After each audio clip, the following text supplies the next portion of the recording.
Negative ചിന്തകൾക്കു നേരെ നമ്മുടെ മനസ്സിന്റെ വാതിൽ അടയ്ക്കുമ്പോൾ അവസരങ്ങളുടെ വാതിൽ നമുക്ക് മുമ്പിൽ തുറക്കപ്പെടും. നെപ്പോളിയൻ ഹില്ലിന്റെ വാക്കുകളാണിത്. It's me, Asiya Shameer, mind coach and abacus teacher. അനാവശ്യമായ ഭയങ്ങളും പേടിയും സംശയങ്ങളും നമ്മുടെ ഉള്ളിൽ നമ്മുടെ ജീവിതത്തിൽ വരുത്തുന്ന മാറ്റങ്ങളെക്കുറിച്ച് നമുക്കൊന്ന് അറിയാം. ഹെയ്ലി ഹബിന്റെ മാജിക്കൽ സ്റ്റോറീസിലേക്ക് ഏവർക്കും സ്വാഗതം. ലീ എന്നൊരു ചെറുപ്പക്കാരൻ ചൈനയിൽ ജീവിച്ചിരുന്നു. നല്ല പ്രസരിപ്പും ഊർജ്ജസ്വലനായിട്ട് നടക്കുന്ന ഒരു യുവാവായിരുന്നു. അവന് ഒരുപാട് കൂട്ടുകാരുണ്ടായിരുന്നു. അതുകൊണ്ട് തന്നെ ഒരിക്കൽ അവൻ അവന്റെ കൂട്ടുകാരെ എല്ലാം പാർട്ടിക്കായിട്ട് ക്ഷണിച്ചിരുന്നു. നല്ല അടിപൊളി പാർട്ടിയായിരുന്നു അത്. എല്ലാവരും നന്നായിട്ട് എൻജോയ് ചെയ്തിട്ടുണ്ടായിരുന്നു. അങ്ങനെ ആ ഒരു സന്തോഷത്തിൽ എല്ലാവരും മടങ്ങിപ്പോയി. കുറച്ച് ദിവസങ്ങൾക്ക് ശേഷം അവിടെ വന്നിട്ടുണ്ടായിരുന്ന ഒരു കൂട്ടുകാരന് എന്തോ അസുഖം ബാധിച്ചിട്ടുണ്ടെന്ന് ലീ അറിയുകയും അങ്ങനെ ആ കൂട്ടുകാരനെ കാണാൻ പോവുകയും ചെയ്യുകയായിരുന്നു. അവിടെ ചെന്നപ്പോ തന്നെ അവനെ കണ്ടപ്പോ തന്നെ അവന്റെ മുഖത്തെ ആ ഒരു ഭാവം കണ്ടപ്പോ അവൻ എന്തോ ഭയങ്കരമായിട്ടുള്ള എന്തോ ഒരു രോഗം പിടിപെട്ടതുപോലെ അവന് തോന്നുകയും ചെയ്തു. അപ്പൊ അവൻ കൂട്ടുകാരനോട് ചോദിച്ചു എന്താ പറ്റിയത് എന്ന്. പക്ഷെ കൂട്ടുകാരന് ഇവനെ കണ്ടപ്പോൾ വല്ലാത്തൊരു ദേഷ്യം തോന്നി.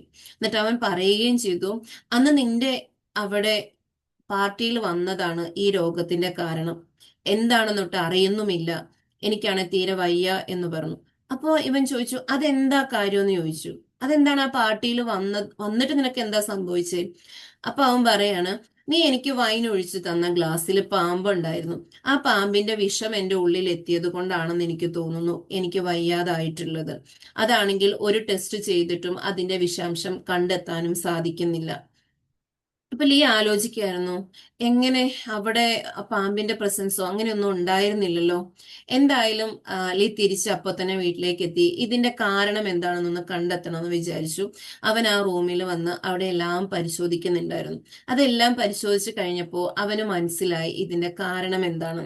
അപ്പോൾ അവൻ എന്താ ചെയ്തേ, അടുത്ത ദിവസം അവന്റെ കൂട്ടുകാരന്റെ അടുത്തേക്ക് വരികയും വന്നിട്ട് അവനോട് പറഞ്ഞു, നീ ഒരിക്കൽ കൂടി എന്റെ വീട്ടിൽ വരണം. അപ്പൊ അവൻ സമ്മതിച്ചില്ല, ഞാൻ വരത്തില്ല എന്ന് പറഞ്ഞു. ഇല്ല, നിന്റെ രോഗത്തിന്റെ കാരണം എന്താണെന്ന് ഞാനത് കണ്ടുപിടിച്ചിട്ടുണ്ട്, അത് നിനക്ക് മനസ്സിലാക്കി തരാം, നീ എന്തായാലും വരണം എന്ന് പറഞ്ഞു. അപ്പൊ അങ്ങനെ മനസ്സില്ലാ മനസ്സോടുകൂടി ആ കൂട്ടുകാരൻ ലീയുടെ കാറിൽ കയറി പോകുകയാണ്. അങ്ങനെ അവര് അന്ന് പാർട്ടി നടന്ന ആ ഒരു റൂമിൽ എത്തുകയും അവൻ ഇരുന്ന അതേ സെയിം ടേബിൾ കസേര അവിടെ തന്നെ ഇരിക്കുകയും ചെയ്തു. അങ്ങനെ ലീ എന്ത് ചെയ്തു, 2 ഗ്ലാസ്സിൽ വൈൻ കൊണ്ടുവന്നിട്ട് ആ ടേബിളിൽ വെച്ചു. അപ്പോ ലീ ആ വൈൻ കുടിക്കുകയും മറ്റു കൂട്ടുകാരൻ വന്നിട്ട് ആ ഒരു വൈൻ കുടിക്കാനായി ഗ്ലാസ് എടുത്ത് ഇങ്ങനെ നോക്കിയപ്പോ അതിലേക്ക് നോക്കിയിട്ട് പറഞ്ഞു, ഇത് കണ്ടോ, ആ പാമ്പാണ് എന്നെ കൊത്തിയത് എന്ന്. അപ്പോ ലീ പൊട്ടിച്ചിരിച്ചുകൊണ്ട് ആ വൈൻ എടുത്തുകൊണ്ട് കമത്തി കളഞ്ഞിട്ട് അവനെ കൊണ്ടുവന്ന് ഗ്ലാസ് കാണിച്ചു കൊടുത്തു. അവനോട് ചോദിക്കുന്നുണ്ട്, ഈ പെയിന്റ് അടിച്ച ഈ പാമ്പാണോ നിന്നെ കൊത്തിയത്? ഇതിന്റെ വിഷമാണോ നിന്റെ ശരീരത്തിലുള്ളത്? അപ്പോഴാണ് അവൻ അത് തിരിച്ചറിയുന്നത്, അവൻ എന്താണ് സംഭവിച്ചത് എന്നുള്ളത്.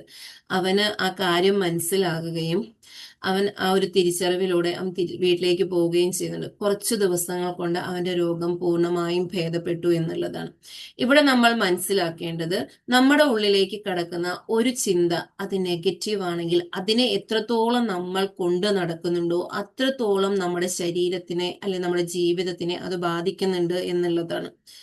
അവന്റെ ചിന്തയിലൂടെ അവൻ അവന്റെ ശരീരത്തിലേക്ക് ആ ഒരു വിഷാംശത്തെ എത്തിക്കുന്നുണ്ട്, ആ ഒരു അവസ്ഥയെ എത്തിക്കുന്നുണ്ട്. അതല്ല എന്ന് തിരിച്ചറിഞ്ഞ നിമിഷം മുതൽ ആ ശരീരം ബാക്കപ്പായിട്ട് ആരോഗ്യത്തിലേക്ക് തിരിച്ചു വരികയും ചെയ്യുന്നുണ്ട്. നാം ഓരോരുത്തരും നമ്മുടെ ചിന്തകളെ കുറിച്ച് അറിയുകയും അത് നമ്മുടെ ജീവിതത്തെ എത്രത്തോളം മുൻപോട്ട് കൊണ്ടുപോകുന്നുണ്ട്, അല്ലെ നമ്മളെ എത്രത്തോളം താഴത്തേക്കാണ് കൊണ്ടുവരുന്നതെന്ന് അറിഞ്ഞിട്ട് അതിലൂടെ മുൻപോട്ട് പോകുക. Thank you so much.